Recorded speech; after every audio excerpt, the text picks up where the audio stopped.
कहानी की स्टार्टिंग में हमें दिखाया जाता है कि कनाडा की आबादी बहुत ज़्यादा बढ़ चुकी है। इसलिए यहाँ के गवर्नमेंट ने एक से ज़्यादा बच्चे पैदा करने पर बैन लगा दिया है। अगर किसी का पहला बच्चा मर भी गया है तब भी वो दूसरा बच्चा पैदा नहीं कर सकता है, और अगर कोई ऐसा करता है तब उसे गवर्नमेंट के द्वारा सजा दी जाती है, जिसमें उसे दुनिया की सबसे खतरनाक जेल में भेज दिया जाता है। और इसलिए कनाडा के सभी बॉर्डर पर हाई सिक्योरिटी लगा रखी है, जिससे बिना जांच के कोई भी बाहर नहीं जा सके। यहाँ पर हम एक कपल को देखते हैं जिसमें जॉन ब्रिक नाम का एक आदमी है जो कि एक फौजी है, और उसके साथ उसकी वाइफ है जिसका नाम कैरन है। कैरन प्रेग्नेंट है, इसलिए वो छुपकर यहाँ से अमेरिका जा रही है। लेकिन बॉर्डर क्रॉस करने से पहले आर्मी वाले इनको रोक लेते हैं और उनकी चेकिंग की जाती है। अब चेकिंग के दौरान कैरन देखती है कि उसके आगे जो महिला है वो प्रेग्नेंट है, इसलिए आर्मी वाले उसको पकड़ लेते हैं। ये देखकर कैरन बहुत ज्यादा डर जाती है। अब कैरन हिम्मत दिखाते हुए चेकिंग के लिए आगे बढ़ती है और वो बच भी जाती है, पर एक ऑफिसर को उसके ऊपर शक हो जाता है, इसलिए जॉन और कैरन दोनों ही यहाँ से भागने लगते हैं। जॉन कैरन को यहाँ से भागने के लिए कहता है और खुद आर्मी वालों के पास पहुंच जाता है, जिससे आर्मी वाले उसको पकड़ लेते हैं। इसके बाद जॉन को सभी कैदियों के साथ कनाडा और दुनिया की सबसे खतरनाक जेल में लेकर जाया जाता है, जो कि रेगिस्तान इलाके के बिल्कुल बीच में बनी थी। यहाँ पर सभी कैदियों के कपड़े उतारकर उनको बाहर बुलाया जाता है और एक एक कैदी को बुलाकर उसके पेट के अंदर एक ट्रैकर डाल दिया जाता है। इसके बाद जेल का डायरेक्टर पोस्ट सभी कैदियों को बताता है कि हमने जो तुम्हारे पेट के अंदर एक ट्रैकर डाला है, अगर तुम जेल की येलो लाइन को क्रॉस करोगे तब तुम्हारे पेट के अंदर बहुत तेज दर्द होगा, और अगर तुम रेड लाइन को क्रॉस करते हो तब तुम्हारा पेट ब्लास्ट हो जाएगा। ये सुनकर एक कैदी बहुत ज्यादा डर जाता है, वो जेल की येलो लाइन को क्रॉस कर देता है, जिससे उसके पेट में बहुत तेज दर्द होता है। अब उसे दर्द में इस बात का एहसास ही नहीं हुआ कि उसने रेड लाइन भी क्रॉस कर दी है, इसलिए उसका पेट फूलने लगता है और ब्लास्ट होने से उसकी मौत हो जाती है।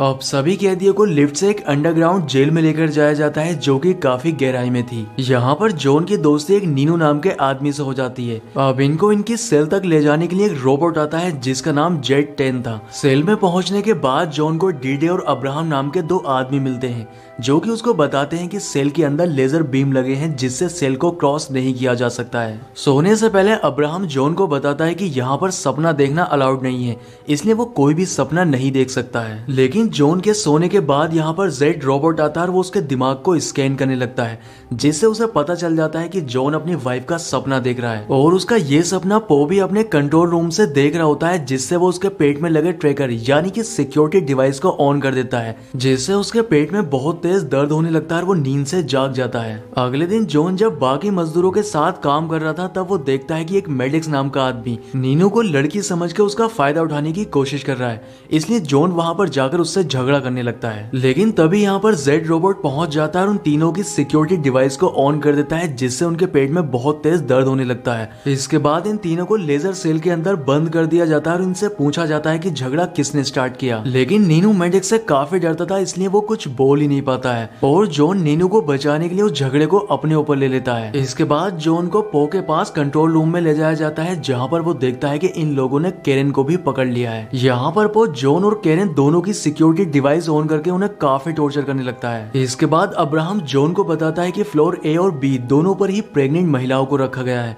और हो सकता है कि कैरन भी वहीं पर हो। अब हमें कैरन को दिखाया जाता है जो कि एक सेल के अंदर बंद थी, और यहाँ पर सभी प्रेग्नेंट महिलाओं को रखा गया था। यहाँ पर एक महिला के पेट में दर्द शुरू हो जाता है क्योंकि वो प्रेग्नेंट थी और बहुत जल्द माँ बनने वाली थी, लेकिन वो इस बात से काफी डर रही थी कि पैदा होने के बाद ये लोग उसके बच्चे का क्या करेंगे, इसलिए वो इस बात को छुपा लेती है। जॉन की मेडिक्स से फाइट होने लगती है और कैरन ये सब ऊपर के फ्लोर से देख रही होती है। जॉन मेडिक्स को बुरी तरह से मारने लगता है, जिससे वो नीचे लटक जाता है। अब उनकी ये फाइट पो भी अपने कंट्रोल रूम से देख रहा होता है, इसलिए वो जॉन से मेडिक्स को नीचे गिराने के लिए कहता है, पर जॉन उसकी बात नहीं मानता और मेडिक्स को ऊपर की ओर खींच लेता है। तब पो मेडिक्स का पेट में ब्लास्ट करके उसे खुद ही मार देता है। अब इससे पहले जॉन को गार्ड अपने साथ पकड़कर लेकर जाए, वो मेडिक्स के पेट से निकली सिक्योरिटी डिवाइस को चोरी से उठा लेता है और उसको नीनू को देकर यहाँ से चला जाता है। अब जॉन को पो की बात ना मानने की वजह से एक सर्कल में बांध दिया जाता है, और यहाँ पर आखिरी बार कैरन को उसे देखने के लिए लाया जाता है। अब देखने के बाद कैरन को गार्ड यहाँ से ले जाते हैं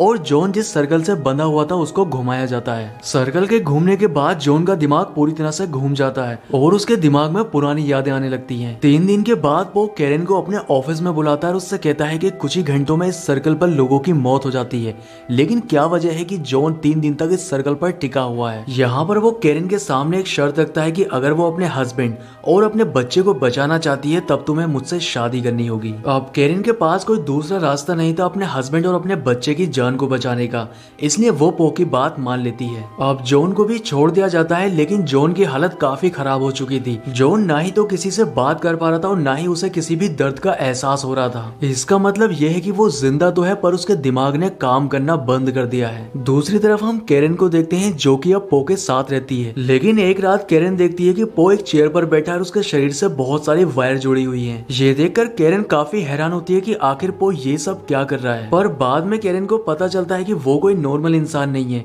बल्कि उसके ऊपर एक्सपेरिमेंट करके उसे एडवांस ह्यूमन में बदल दिया गया है और वो एक ऐसा इंसान बन चुका है जिसे कभी भूख ही नहीं लगती है। खाने की जगह वो इन वायर के जरिए अपने शरीर में महीने में एक बार एमिनो एसिड ट्रांसफर करता है। यहाँ पर वो कैरन को बताता है कि प्रेग्नेंट महिलाओं के जो बच्चे पैदा होते हैं हम उनको भी इसी तरह के ह्यूमन में बदल देते हैं, जिससे धीरे धीरे नॉर्मल इंसानों को पृथ्वी से खत्म कर दिया जाए जिन्हें भूख और प्यास लगती है। ये सुनकर कैरन काफी ज्यादा डर जाती है। अब 4 महीने गुजर चुके थे, लेकिन जॉन की हालत में अभी तक कोई भी सुधार नहीं आया था। एक दिन अब्राहम उसको बताता है कि उसकी बीवी बहुत जल्द माँ बनने वाली है, लेकिन वो उसकी इस बात पर कोई भी रिएक्ट नहीं करता है, पर उसकी आंख से एक आंसू टपक जाता है। दूसरी ओर हमें कैरन को दिखाया जाता है जो कि पो को एक दिन बहुत ज्यादा शराब पिला देती है, जिससे वो बेहोश हो जाता है। अब कैरन कंट्रोल रूम में होती है और वो वहां से जॉन के सपने में पहुंच जाती है, जहां पर जॉन देखता है कि बचपन में वो एक गड्ढे में फंसा हुआ है और कैरन उसे बाहर निकालने की कोशिश कर रही है। काफी कोशिश के बाद कैरन उसे गड्ढे से बाहर निकाल लेती है, जिससे जॉन की आंख खुल जाती है और उसके सभी दोस्त देखते हैं कि वो पूरी तरह से ठीक हो चुका है। अब जॉन अब्राहम से इस जेल से बाहर निकलने के लिए मदद मांगता है, इसलिए जॉन भी उसकी मदद करने के लिए तैयार हो जाता है। अब जॉन के ठीक होने की खबर कैरन तक पहुंचा दी जाती है, जिससे वो काफी खुश होती है। अब नीनू सिक्योरिटी डिवाइस को जॉन को दे देता है जो कि मेडेक्स के पेट के अंदर से निकली थी, लेकिन तभी डीडी उनको बताता है कि यहाँ पर आने से पहले वो एक बहुत अच्छा कंप्यूटर ऑपरेटर था, इसलिए वो इस डिवाइस को चेक करके ये बता सकता है कि ये हमारे किस तरह से काम आ सकती है। दूसरी ओर कैरन पो के ऑफिस से एक डायमंड जैसी दिखने वाली डिवाइस को चुरा लेती है, लेकिन तभी पो यहाँ पर आ जाता है, पर कैरन उसको मुंह के अंदर रख लेती है। इसके बाद वो इस डिवाइस को जॉन को लाकर दे देती है, पर इनको समझ ही नहीं आ रहा था कि आखिर ये डिवाइस कैसे काम करती है। लेकिन बाद में इनको पता चलता है कि वो कोई डिवाइस नहीं है, बल्कि वो इस जेल का नक्शा है, और नक्शा देखकर इनको पता चल जाता है कि इस जेल से किस तरह से बाहर निकलना है। अब नक्शा देखने के बाद कैरन वापस उसको पो के ऑफिस में रख देती है। दूसरी ओर डीडी उस सिक्योरिटी डिवाइस की अच्छे से जांच करने लगता है,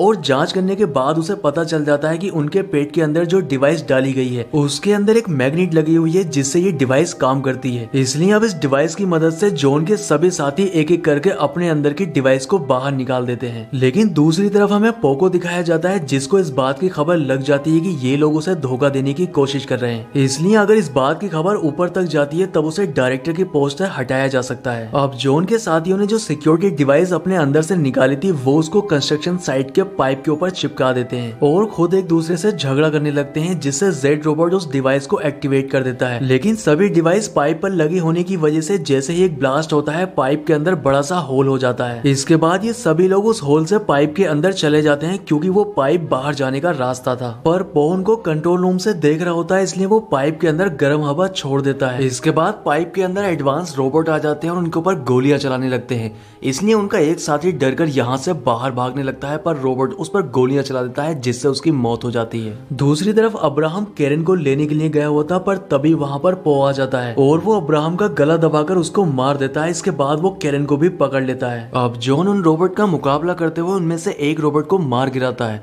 लेकिन जब वो उसको चेक करता है तब उसको पता चलता है कि वो कोई रोबोट नहीं है, बल्कि वो एक एडवांस ह्यूमन है। अब जॉन उस एडवांस ह्यूमन के गन को उठा लेता है और बाकी सारे एडवांस ह्यूमन को मारते हुए वो पो के ऑफिस तक पहुंच जाता है। लेकिन यहाँ जॉन स्क्रीन पर देखता है कि डॉक्टर उसकी बीवी के पेट से उसके बच्चे को बाहर निकालने की कोशिश कर रहे हैं, इसलिए जॉन पो से इस ऑपरेशन को रोकने के लिए कहता है, पर वो उसकी बात नहीं सुनता है। इसलिए ये सभी लोग उसको पकड़कर वहां पर ले जाने लगते हैं, लेकिन रास्ते में एक रोबोट इनको पहचान लेता है और इनके ऊपर गोलियां चला देता है। अब जॉन और उसके बाकी सभी साथी तो बच जाते हैं, लेकिन वो गोली पो के लग जाती है, जिससे उसकी मौत हो जाती है। इसलिए अब डीडे कंट्रोल रूम में पहुंचकर इस पूरी जेल के सिस्टम को ही कंट्रोल करने की कोशिश करता है, लेकिन तभी एक एडवांस ह्यूमन आकर उसके गोली मार देता है, पर जॉन उस एडवांस ह्यूमन पर गोली चलाकर उसको मार देता है। मरने से पहले डीडे इस जेल के पूरे सिस्टम को हैंग कर देता है, जिसका फायदा उठाकर सभी कैदी यहाँ से भाग जाते हैं। अब यहाँ पर जॉन और नीनू ही बचे थे, जो कि ऑपरेशन थिएटर में पहुंचकर कैरन को डॉक्टर से बचा लेते हैं। इसके बाद ये जेल के ट्रक में बैठकर मैक्सिको के बॉर्डर को क्रॉस कर जाते हैं और आगे जाकर अपना ट्रक रोक देते हैं। क्योंकि केरन बहुत जल्द माँ बनने वाली थी, इसलिए जॉन उसको एक झोपड़ी में ले जाता है। लेकिन तभी वो ट्रक खुद से ही स्टार्ट हो जाता है, क्योंकि उस ट्रक को अभी भी जेल से कंट्रोल किया जा रहा था और वो ट्रक नीनू का पीछा करके उसको मार देता है। इसके बाद जॉन झोपड़ी से बाहर आता है और उस ट्रक के ऊपर फायर करने लगता है, जिससे उस ट्रक में आग लग जाती है।